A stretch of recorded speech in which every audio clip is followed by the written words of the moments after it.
Every year, during the first week of the year, my mother-in-law and step-father-in-law take their children, and now their families, on a vacation. This tradition started because both of them have children from previous marriages, and it became too difficult and chaotic to coordinate Christmas with the other parents.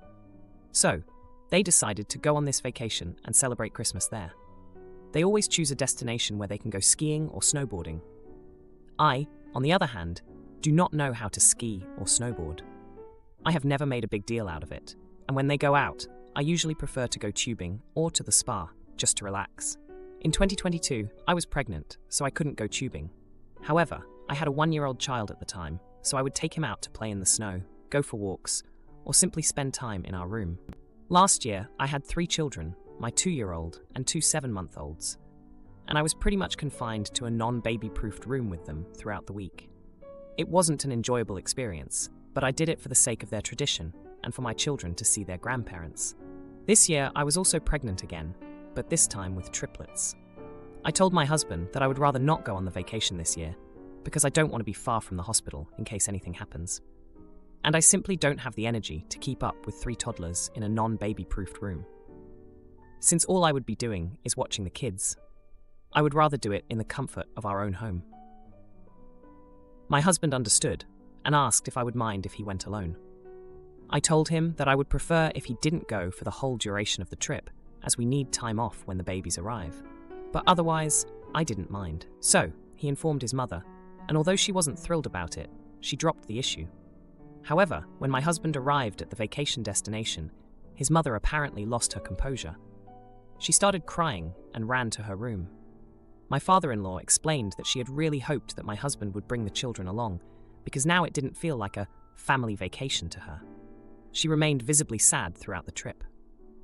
My husband simply wanted to enjoy some time with his own immediate family, and if he had brought the kids, he would have been spending most of his time with them in the hotel room, instead of with the rest of the family. Then, the focus shifted towards me. Why couldn't she come and watch the kids? She's not that far along, 22 weeks pregnant. She's already watching the kids at home, so she could do it here too. My husband stood up for me, or at least he says he did. But these comments continued here and there for the rest of the week. We chose to ignore these remarks, and after the trip, they didn't bring it up again. However, they recently asked if we could come down for my husband's brother's surprise party at the end of February. This was an easy no for us, since I will be 29 weeks pregnant with triplets by that point. My husband informed his mother about our decision, and it seems like a floodgate has opened. Every so-called slight I have supposedly committed against them is being aired out. But the main issue seems to be my decision to skip the vacation and how it ruined the idea of it being a family vacation. They claim that I am purposefully keeping my husband away from them. In all honesty, they are not entirely wrong, as I could have watched the kids in the hotel room. So now I'm wondering if I am the one at fault here. Now, for a few comments before the update. Comment 1. Not the idiot tap. Why is everyone fine with you being stuck in a hotel room all day on previous holidays? That goes for your husband too. Is he shutting them down now? Does he have your back? Do they not care that you're pregnant and think it's fine to stress you out? Time to step back from them. Comment 2.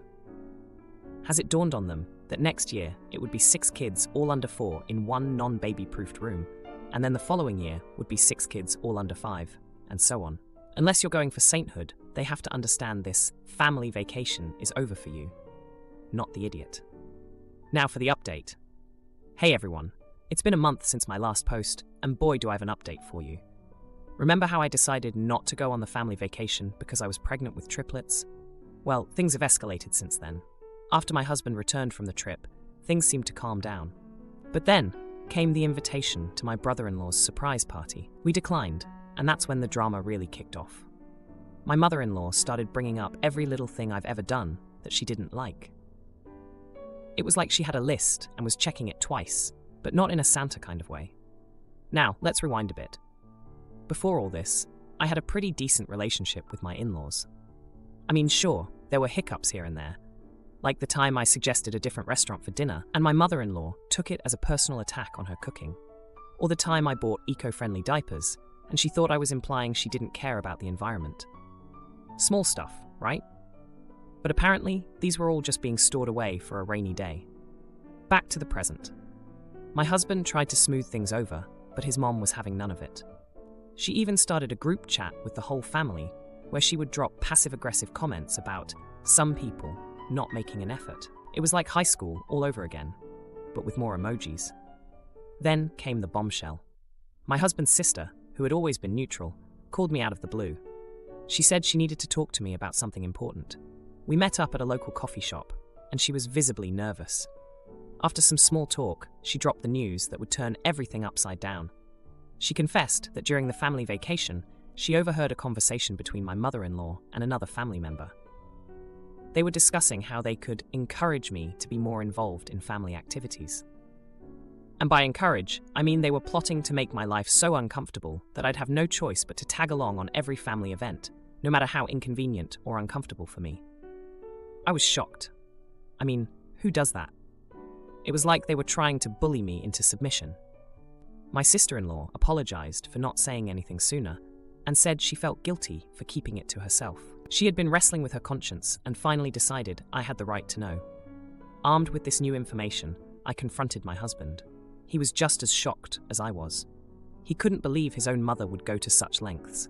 We had a long talk about boundaries and how we needed to stand our ground as a family. The next family gathering was tense, to say the least. My husband and I went together, united front, and all that.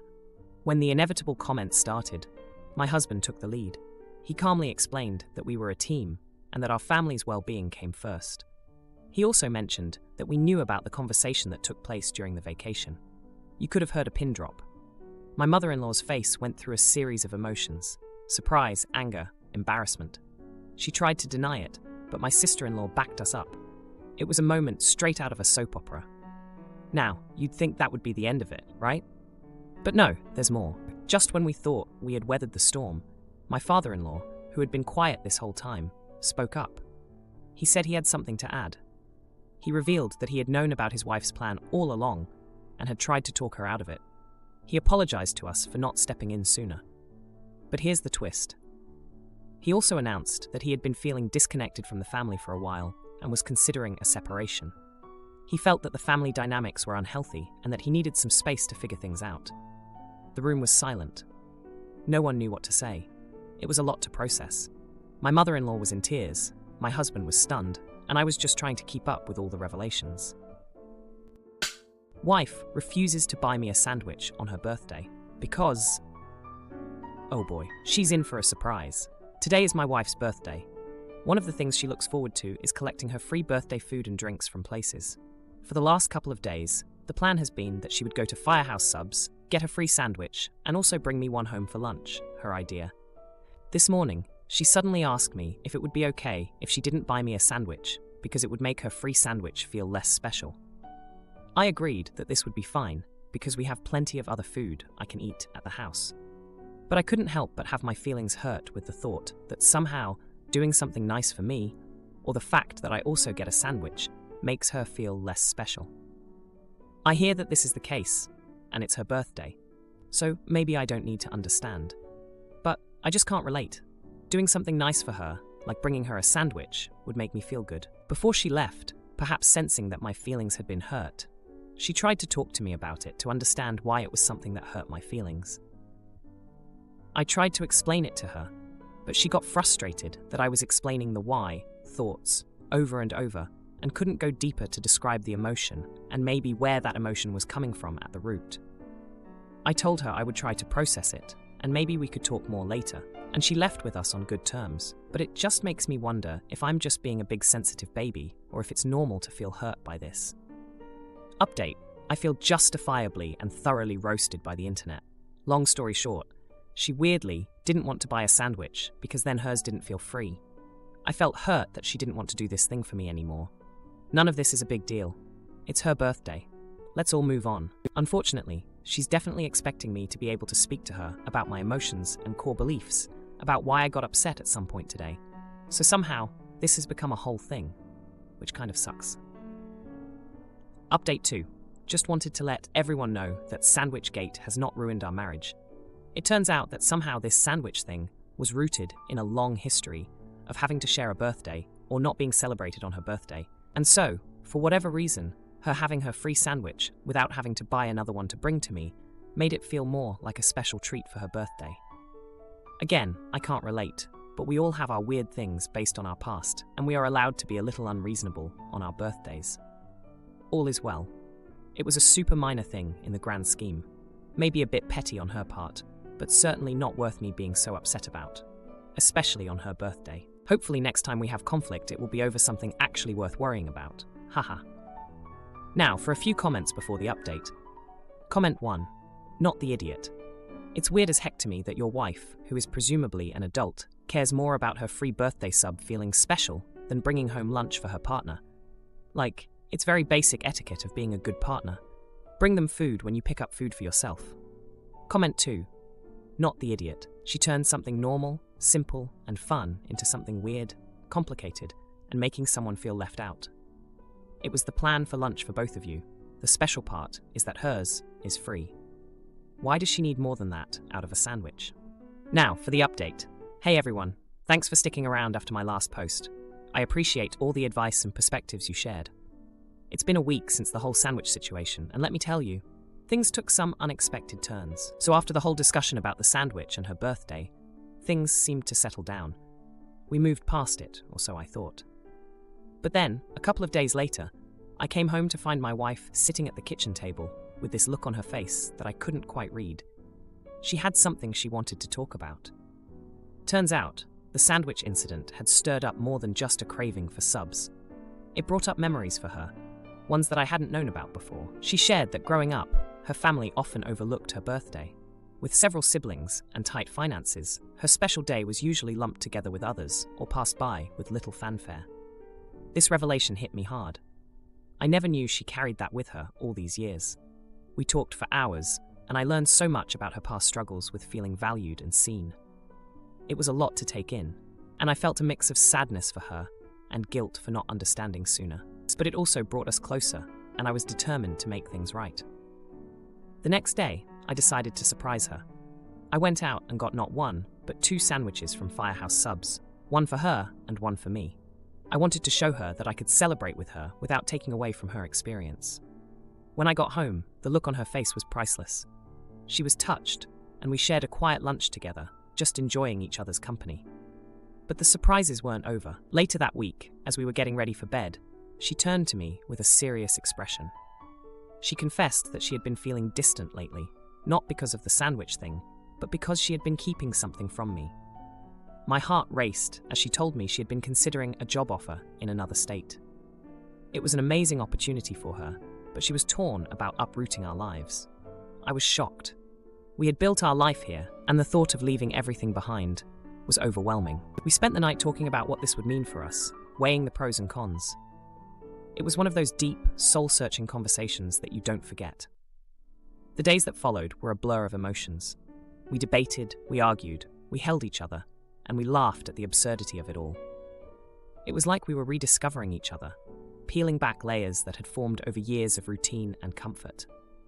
In the end, we decided that she would take the job. It was too good to pass up, and I could see the excitement in her eyes.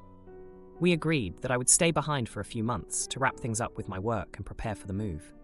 It was a bittersweet decision.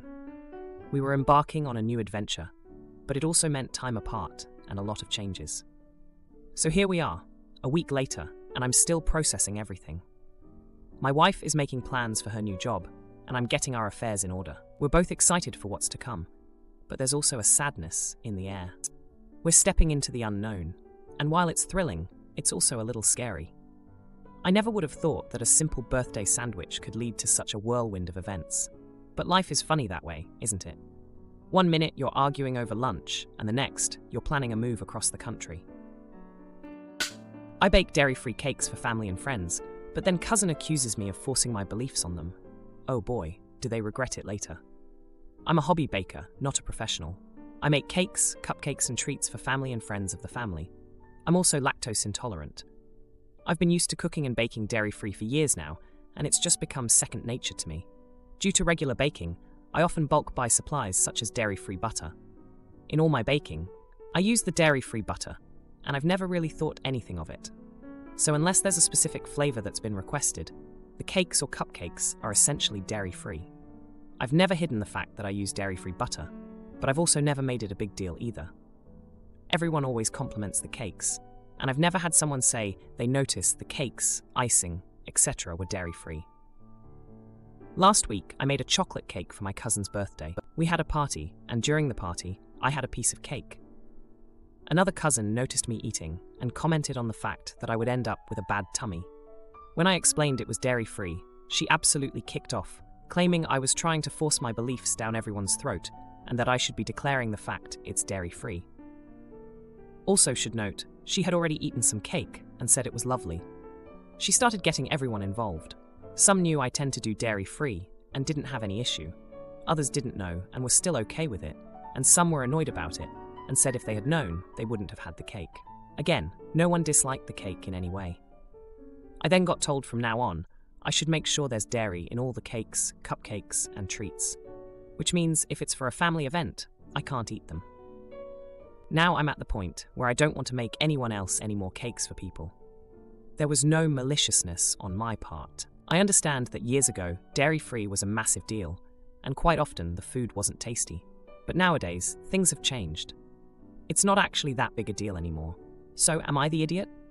Should I have been telling people that most of the cakes were dairy-free? Now, for a few comments before the update. Comment 1. Not the jerk.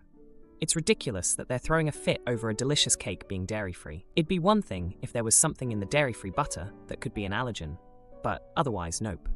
Some people just like having something to be angry or offended about, and those people in your family/circle should not get any of your baked goods. Comment 2. Why is it such a problem for people if there's no dairy and the cake is tasty? That's so ridiculous. It's not like you put something horrendous in it.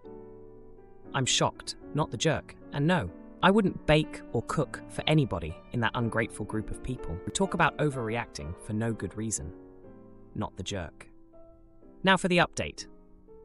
Hey Reddit, it's been 3 months since I last posted about the whole dairy-free cake drama at my cousin's birthday party. I've got to tell you, things have been pretty wild since then. I never expected my hobby baking to cause such a stir, but here we are. After the blow-up, I took a short break from baking for family events. I needed some time to cool off and figure out how to handle the situation. But, as fate would have it, my break didn't last long. My aunt, the one who always had a soft spot for my red velvet cupcakes, was having an anniversary party. She practically begged me to bake for it, promising there would be no drama this time. I agreed, but with one condition: I would bake the way I always do, dairy-free, and I wouldn't hide it. I made a little sign that said, "Dairy-free delights," and set it next to the cake. To my surprise, the cake was a hit. People were actually more intrigued than upset. They were asking questions about dairy-free baking, and some even said they preferred it because it made them feel less heavy after indulging. But here's where it gets juicy. Remember the cousin who kicked off the whole fiasco? Well, she came to the anniversary party too. She saw the sign, rolled her eyes, and made a beeline for the cake. I watched, holding my breath, as she took a bite. And then, the most unexpected thing happened. She loved it. She even came up to me and apologized for overreacting at the last party. She admitted that she hadn't even noticed the difference until I told her. Since then, I've become the go-to baker in the family again. But now, everyone knows my treats are dairy-free, and they're totally cool with it. Some have even started requesting dairy-free options for their own events outside the family. It's like I've started a little dairy-free revolution in my corner of the world. And remember the cousin who was so upset about the dairy-free cake? We've actually grown closer. She's been dealing with some stomach issues and has started to wonder if she might be lactose intolerant too. So, she's been coming over for baking lessons, and we've been experimenting with dairy-free recipes together. It's been a blast, and I'm glad we've turned a sour moment into something sweet. But wait, there's more. At one of these family gatherings, my uncle, who's a bit of a jokester, decided to pull a prank. He swapped out the dairy-free frosting with regular frosting on a batch of cupcakes, just to see if anyone could tell the difference. Well, let's just say his plan backfired. Not only did no one notice, but he also ended up with a stomachache because he forgot he was lactose intolerant too. In the end, I've learned that sticking to my guns and being transparent about my baking choices was the best way to go. It's brought some unexpected twists and turns, but it's also brought my family closer together in some ways. And as for my baking, it's safe to say that dairy-free is here to stay in our family events. Who would have thought that a simple ingredient swap could lead to such a roller coaster of events. If you liked this video, you'll probably like these too. Also, while you're here, please consider subscribing. It's your support that keeps this channel alive and allows me to make better and longer videos. Have a great day.